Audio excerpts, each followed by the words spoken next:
Hi hello Telangana రాష్ట్ర ప్రజలందరికీ నమస్తే, గుడ్ మార్నింగ్. ఈ రోజు మన ప్రజావాణి తెలుగు దినపత్రికలో మెయిన్ పేడ్స్ అండ్ వార్తా విశేషాలు ఎట్లా చూద్దాం. దయచేసి వ్యూవర్స్ అందరూ ఈ యొక్క వీడియోని లైక్ చేసి మీ యొక్క సోషల్ మీడియా గ్రూప్స్ లో షేర్ చేయవలసిందిగా కోరుతాం.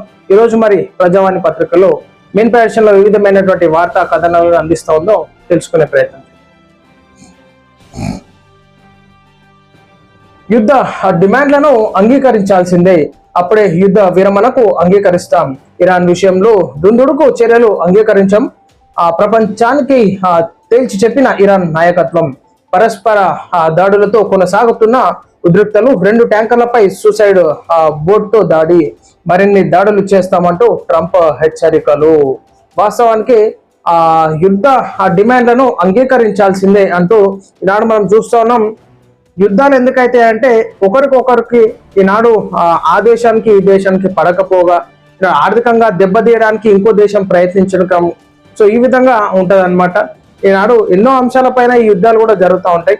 సో వాస్తవానికి ఇప్పుడు మనము చూడాల్సింది ఎందుకంటే ఇక్కడ యుద్ధం జరగడం వల్ల ఇతర దేశస్తులకు కూడా ఈనాడు మనం ఇంధన సంస్థలు అయితేనేమి, గ్యాస్ పరంగా అయితేనేమి చాలా వరకు ఇబ్బంది పడుతున్నారు. కాబట్టి సామరస్యంగా ముగించుకుంటే బాగుంటుంది.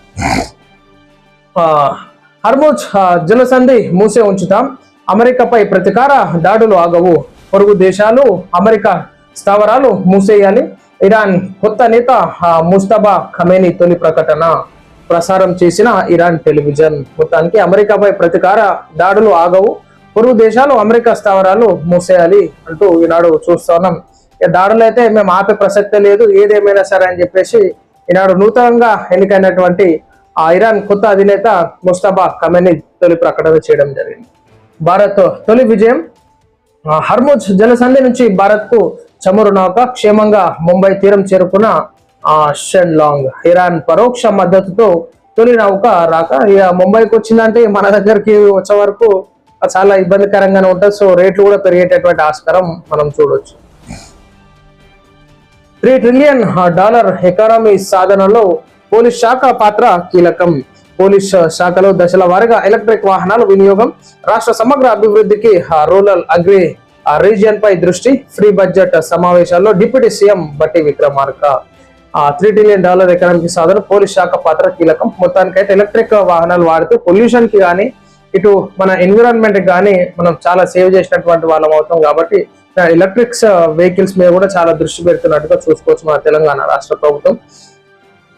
2047 నాటికి $3 ట్రిలియన్ ఎకానమీ సాధించడమే లక్ష్యంగా రాష్ట్రం ముందుకు పోతున్న క్రమంలో ఈ లక్ష్య సాధనలో పోలీస్ శాఖ పాత్ర కీలకమని డిప్యూటీ సీఎం బట్టి విక్రమార్క అన్నారు.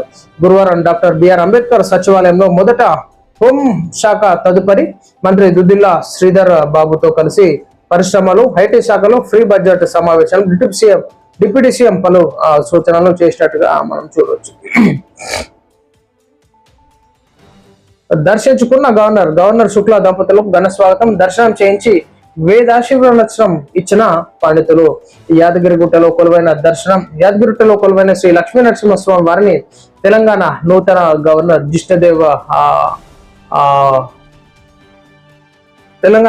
గవర్నర్ శివప్రతాప్ శుక్లా దర్శించుకున్నారు.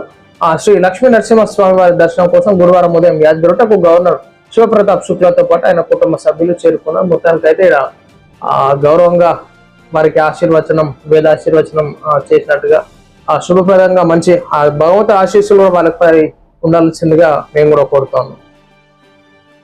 స్పీకర్ నిర్ణయమే ఫైనల్. బీఆర్ఎస్ ఫిరాయింపు ఎమ్మెల్యేల కేసు క్లోజ్.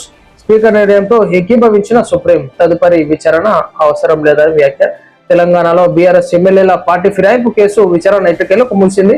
రాష్ట్ర రాజకీయాల్లో కొన్ని రోజులుగా తీవ్ర కలకలం రేపిన ఈ కేసు విచారణను గురాం సుప్రీంకోర్టు ముగించింది. స్వస్తి అనమాట, గుడ్ బై, బాయ్ బాయ్, మీరు ఏమైనా చేసుకోరు అన్నట్టు చెప్పేసింది అనమాట.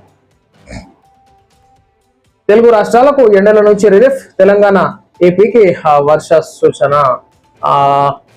హైదరాబాద్ లో నెట్ఫ్లిక్స్ స్టూడియో ప్రారంభించిన సీఎం రేవంత్ రెడ్డి. నెట్ఫ్లిక్స్ ను హైదరాబాద్ కు ఆహ్వానిస్తున్నట్టు ముఖ్యమంత్రి రేవంత్ రెడ్డి తెలిపారు. హైదరాబాద్ అన్ని అవకాశాలను కల్పిస్తుందని, తమ ప్రభుత్వం అన్ని విధాలుగా సహకరిస్తుందని చెప్పారు.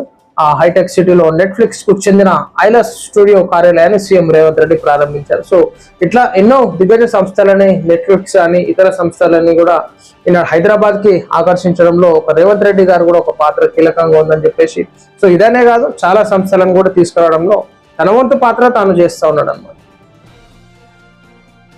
కొంచెం నిరుద్యోగుల సమస్యల పైన కూడా రేవంత్ రెడ్డి గారు పట్టించుకుంటే బాగుంటది. ఇంకా 14 నుంచి 10వ తరగతి పరీక్షలు అన్ని ఏర్పాట్లు పూర్తి చేసిన అధికారులు సకాలంలో సెంటర్లకు చేరుకోవాలని సూచన.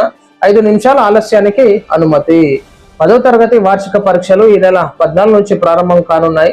ఈ మేరకు అధికారులు సకల ఏర్పాట్లు పూర్తి చేశారు. పరీక్షలు శనివారం ప్రారంభమై ఏప్రిల్ 16వ తేదీ వరకు జరుగుతాయి. ఉదయం 9:30 ప్రారంభం అవుతాయి. సో మొత్తం మీద ఒక 5-10 నిమిషాలు అటు ఇటు ఉంటే కూడా అలౌ చేస్తాం.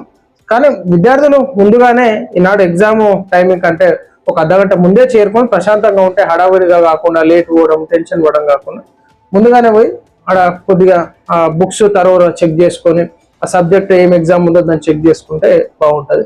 హడావుడి కాకుండా ఆగమనం, తొందరగా పోవడం, ఇట్లా చాలా పరిస్థితులు మనం చూసినాం యాక్సిడెంట్లు అవుడు. 16 నుంచి ఒంటిపూట బడులు ఉత్తర్వులు జారీ చేసిన విద్యాశాఖ. తెలంగాణ రాష్ట్రంలో ఎండల తీవ్రత దృష్ట్యా పాఠశాల విద్యాశాఖ కీలక నిర్ణయం తీసుకుంది. రాష్ట్ర వ్యాప్తంగా ఉన్న ప్రభుత్వ, ప్రైవేటు పాఠశాలలకు మార్చి 16 నుంచి ఏప్రిల్ 23 వరకు ఒంటిపూట బడులు నిర్వహించనున్నట్లు అధికారిక ఉత్తర్వులు జారీ చేసింది. ప్రతిరోజు ఉదయం 8 గంటల నుంచి మధ్యాహ్నం 12 గంటలకు. సో హాఫ్ డే స్కూల్స్ కి ఈనాడు ప్రభుత్వం ఉత్తర్వులు జారీ చేసినట్టుగా చూసుకోవచ్చు. ఎందుకంటే ఎండల తీవ్రత వల్ల విద్యార్థులకు ఇబ్బందికరంగా ఉంటుంది. అదేవిధంగా 10th ఎగ్జామ్స్ కూడా ఉంటున్నాయి కాబట్టి ఖచ్చితంగా హాఫ్ డే స్కూల్స్ పెడితే విద్యార్థులకి కొంచెం ఆ ఎండ తీవ్రత నుంచి రెస్ట్ ఇచ్చినట్టు చూసుకోవచ్చు. తెలంగాణలో కమర్షియల్ సిలిండర్ల కొరత. నేడు చమురు కంపెనీలతో ప్రభుత్వం చర్చలు. మంత్రి ఉత్తమ్ కుమార్ రెడ్డి వెల్లడి. తెలంగాణలో కమర్షియల్ సిలిండర్ల కొరత వాస్తవమేమని రాష్ట్ర పౌర సరఫరాల శాఖ మంత్రి ఉత్తమ్ కుమార్ రెడ్డి స్పష్టం చేశారు. గురువారం హైదరాబాద్ లో మంత్రి ఉత్తమ్ కుమార్ రెడ్డి విలేకరులతో మాట్లాడుతూ రాష్ట్రంలో నిత్యం సరఫరా అవుతున్న వంట గ్యాస్ సిలిండర్లు దాదాపు 86% డొమెస్టిక్ కనెక్షన్ లేనని ఆయన స్పష్టం చేశారు. సో అదే మిగిలిన 14% మాత్రమే కమర్షియల్ అని వివరించారు. ప్రస్తుతానికి డొమెస్టిక్ సిలిండర్ల సరఫరాలో ఎలాంటి కొరత లేదని తమ శాఖ అధికారులు వెల్లడించారని చెప్పారు. సో మొత్తం మీద కొంచెం పబ్లిక్ ఇబ్బందికరంగా యుద్ధ వాతావరణం కారణంగా కొద్దిగా ఇబ్బందికరంగా ఉన్నట్టుగా కూడా చూసుకోవచ్చు. సో ఇక ఇది ప్రజలారా మనం చూస్తున్నాం ఈరోజు మన ప్రజావాణి తెలుగు దినపత్రికలోని మెయిన్ పేజ్ హరిషన్ వార్తా విశేషాలు. దయచేసి అందరూ ఈ యొక్క వీడియోని లైక్ చేసి మీ సోషల్ మీడియా గ్రూప్ లో షేర్ చేయవలసిన కోరుతున్నాం. నమస్తే.